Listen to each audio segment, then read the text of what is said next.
나는 70평생 살면서 단 한 문장으로 사람을 정리하는 법을 배웠습니다.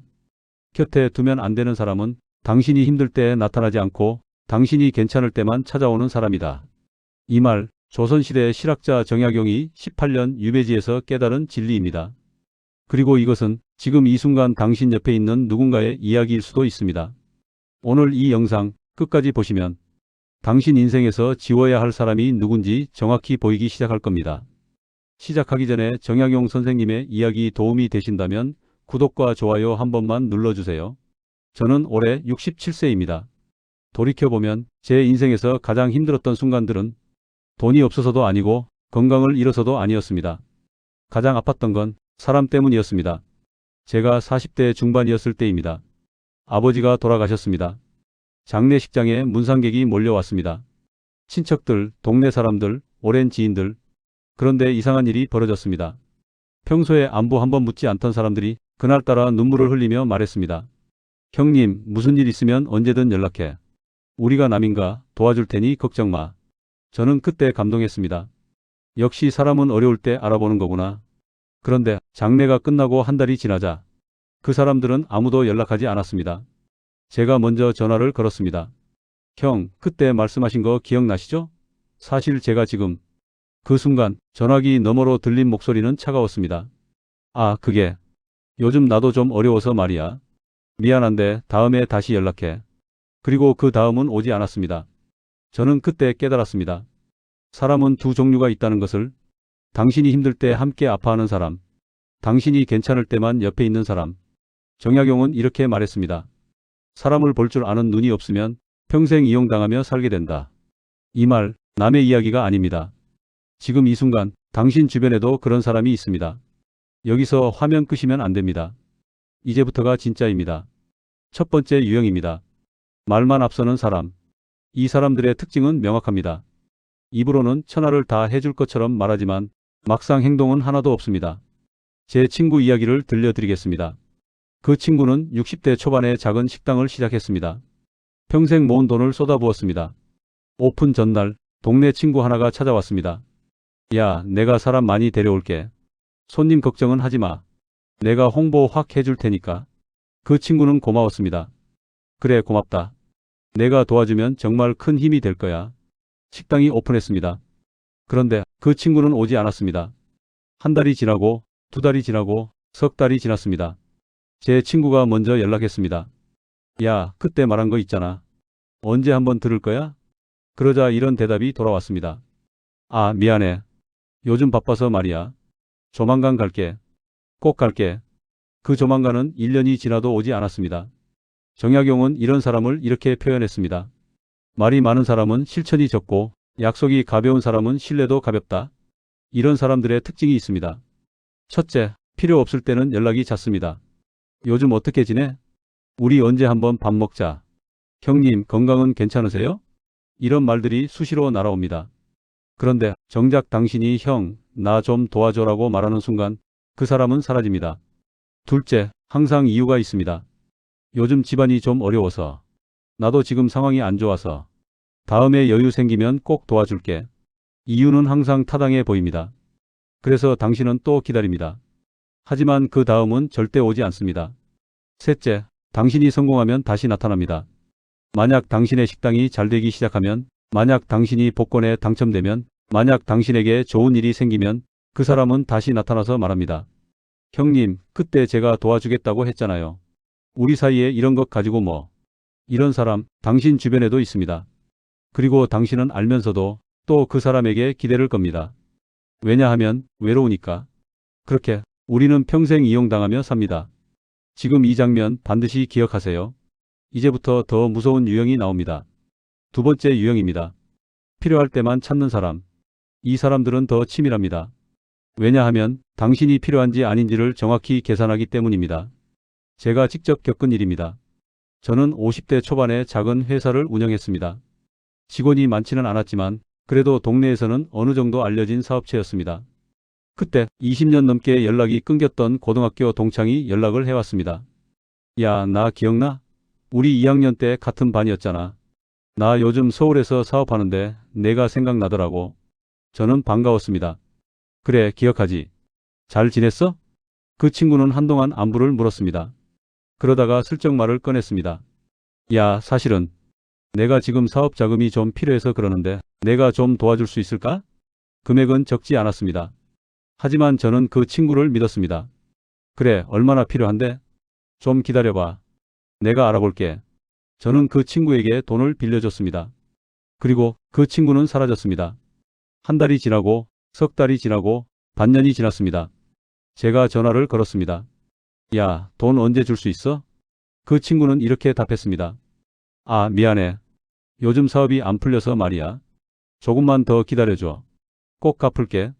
1년이 지났습니다. 그 친구는 전화를 받지 않았습니다.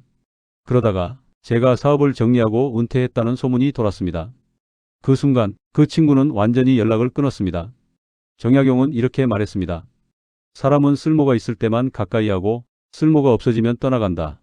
이것이 세상의 본질이다. 이 말 너무 냉정하게 들릴 수 있습니다. 하지만 이것이 현실입니다. 이런 사람들의 특징을 말씀드리겠습니다. 첫째, 평소에는 연락이 없습니다. 생일에도 명절에도 아무런 연락이 없습니다. 그러다가 당신에게 무언가 필요한 것이 생기면 그제야 나타납니다. 둘째, 처음에는 관계를 복구하려 합니다. 우리 오래 못 봤지? 요즘 어떻게 지내? 가족들은 다 건강해? 이런 말들로 먼저 안부를 묻습니다. 그리고 어느 정도 분위기가 무르익으면 본론을 꺼냅니다. 사실은 말이야. 셋째, 당신이 거절하면 관계가 끊깁니다. 만약 당신이 미안한데 나도 지금 어려워서 라고 말하면 그 사람은 더 이상 연락하지 않습니다. 그리고 당신이 다시 연락해도 받지 않습니다.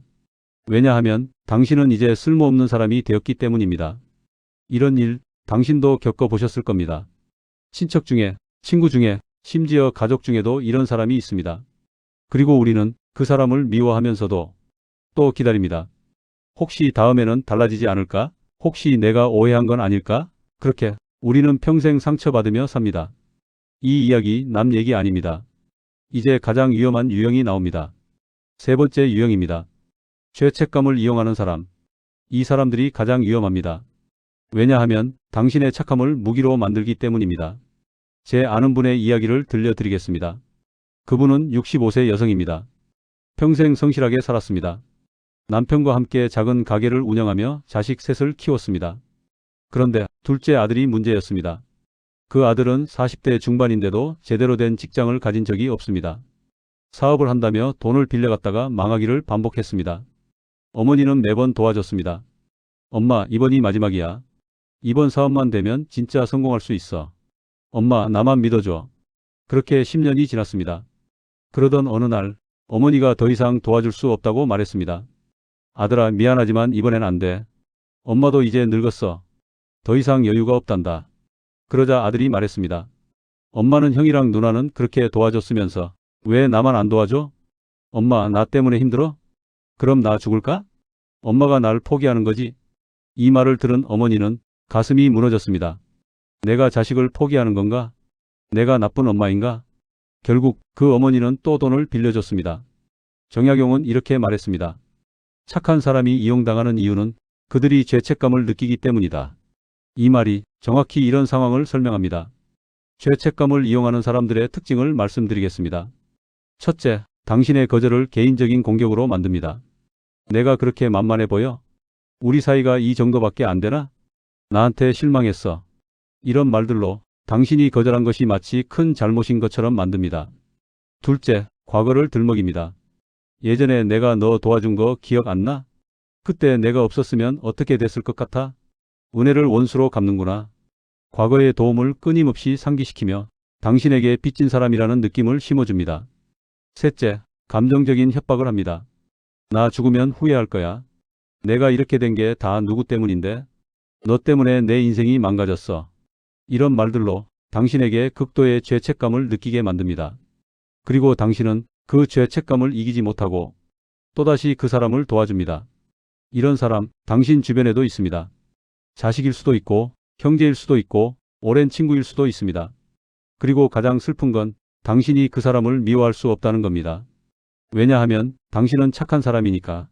당신은 평생 내가 나쁜 사람이 되는 것을 두려워하며 살아왔으니까. 그래서 당신은 오늘도 상처를 받으면서도 그 사람을 용서합니다. 하지만 정약용은 이렇게 말했습니다. 선함이 약함이 되면 그것은 더 이상 선이 아니다. 이 말을 기억하세요. 당신의 착함이 누군가의 무기가 되어서는 안 됩니다. 이제부터 진짜 이야기가 시작됩니다. 왜 착한 사람이 계속 이용당하는지 그 이유를 말씀드리겠습니다. 정약용은 18년간 유배 생활을 했습니다. 그 시간 동안 그는 수많은 사람을 만났습니다. 유배지에서 만난 사람들 중에는 진심으로 그를 도운 사람도 있었고 그를 이용하려 한 사람도 있었습니다. 그 경험을 통해 정약용은 하나의 진리를 깨달았습니다. 세상에는 두 종류의 사람이 있다. 관계를 소중히 여기는 사람과 관계를 이용하는 사람. 그리고 그는 이렇게 덧붙였습니다. 착한 사람이 이용당하는 이유는 그들이 관계를 소중히 여기기 때문이다. 이 말의 의미를 설명드리겠습니다. 착한 사람들의 특징이 있습니다. 첫째, 거절을 못합니다. 누가 부탁하면 자신이 힘들어도 들어줍니다. 왜냐하면 거절했을 때 상대방이 상처받을까봐 두렵기 때문입니다. 둘째, 기대를 합니다. 내가 이렇게 해줬으니까 상대방도 나를 도와주겠지. 이런 기대를 합니다. 하지만 세상은 그렇게 돌아가지 않습니다. 셋째, 상처를 사깁니다. 누군가에게 배신당하거나 이용당해도 겉으로는 괜찮은 척합니다. 한 번쯤은 실수할 수 있지. 다음에는 달라지겠지. 이렇게 생각하며 혼자서 상처를 삭힙니다. 정약용은 이런 사람들을 보며 안타까워했습니다. 그리고 이렇게 말했습니다. 착함은 미덕이지만 경계심이 없는 착함은 어리석음이다. 이 말이 핵심입니다. 착한 것 자체는 잘못이 아닙니다. 문제는 누구에게나 착한 것입니다. 정약용은 이렇게도 말했습니다. 진주를 돼지 앞에 던지지 말라. 그들은 진주의 가치를 모른다. 당신의 착함은 진주와 같습니다. 귀하고 소중한 것입니다. 하지만 그 가치를 모르는 사람에게 주면 그것은 그냥 돌멩이가 됩니다. 제가 만난 한 어르신의 이야기를 들려드리겠습니다. 그분은 평생 남을 도우며 살았습니다. 동네에서 어려운 사람이 있으면 먼저 도와줬습니다. 그런데 70대가 되어서야 깨달았다고 합니다. 내가 도운 사람들 중에 나를 진심으로 고마워한 사람은 몇 명이나 될까? 그 어르신은 손가락으로 셀 수 있을 만큼 적었다고 말했습니다. 그리고 이렇게 덧붙였습니다. 나는 평생 감사할 줄 모르는 사람들에게 내 시간과 돈과 마음을 쏟아부었다. 그게 내 인생 최대의 후회다. 이 이야기를 들으면서 저는 가슴이 아팠습니다. 왜냐하면 저도 똑같았기 때문입니다. 우리는 평생 착한 사람으로 살려고 노력했습니다. 남에게 피해 주지 않으려 했고 최대한 도우려 했고 참을 수 있는 만큼 참았습니다. 그런데 그 결과는 무엇이었습니까? 고마워하는 사람보다 당연하게 여기는 사람이 더 많았습니다. 정약용은 마지막으로 이렇게 말했습니다. 사람을 대하되 모든 사람을 똑같이 대하지 마라. 진심은 진심에게만 주고 거짓에게는 거리를 두어라. 이 말을 기억하세요. 당신의 착함은 아무에게나 줄 만큼 흔한 것이 아닙니다. 이제 우리 시니어들의 진짜 이야기를 해보겠습니다. 우리 세대는 참는 걸로 훈련받았습니다. 어릴 때부터 참아라. 내가 크면 다 알게 된다. 이렇게 배웠습니다. 결혼하고 나서는 가정의 평화를 위해 참아라. 이렇게 살았습니다. 자식 키우면서는 부모는 원래 희생하는 거다. 이렇게 믿었습니다. 그렇게 우리는 60년, 70년을 참으며 살아왔습니다. 그런데 이제 와서 돌아보니 참은 것에 대한 보상은 없었습니다. 제 이야기를 하나 더 들려드리겠습니다. 저는 결혼하고 나서 시어머니와 20년을 함께 살았습니다. 시어머니는 까다로운 분이셨습니다. 제가 하는 모든 일에 간섭하셨고 제 방식을 인정하지 않으셨습니다. 저는 참았습니다. 시어머니니까 존중해야지. 나중에는 인정받겠지. 20년을 그렇게 살았습니다. 그런데 시어머니가 돌아가시기 전 제게 마지막으로 하신 말씀이 있었습니다. 너는 참 답답한 사람이야. 뭘 해도 시원시원하지 못해. 그 말을 듣는 순간 저는 무너졌습니다. 내가 20년 동안 참은 게 이 한마디로 끝나는구나. 그때 깨달았습니다. 참는다고 해서 상대방이 고마워하는 것은 아니라는 것을, 오히려 참으면 참을수록 상대방은 그것을 당연하게 여긴다는 것을. 이 이야기, 남의 이야기가 아닐 겁니다. 시댁 식구 때문에, 친정 식구 때문에, 자식 때문에, 남편 때문에 평생 참으며 산 분들이 많을 겁니다. 그리고 그 결과는 대부분 똑같습니다. 감사보다는 무관심. 정약용은 이렇게 말했습니다. 인내는 미덕이지만 한계가 없는 인내는 자기 파괴다. 우리는 너무 오래 참았습니다. 자식이 대학 갈 때까지 참았고, 자식이 결혼할 때까지 참았고, 손주가 태어날 때까지 참았습니다. 그리고 이제 60대, 70대가 되었습니다. 이제는 참지 않아도 됩니다. 아니, 이제는 참으면 안 됩니다. 왜냐하면 우리에게 남은 시간이 많지 않기 때문입니다. 제 친구 한 분이 얼마 전 이런 말을 했습니다. 나는 이제 70살이야. 통계상 10년에서 15년 정도 남았어. 그런데 왜 내가 나를 존중하지 않는 사람들에게 남은 시간을 써야 해? 이 말이 제 가슴을 찔렀습니다. 맞습니다. 우리는 이미 충분히 참았습니다. 이제는 우리 자신을 위해 살아야 합니다.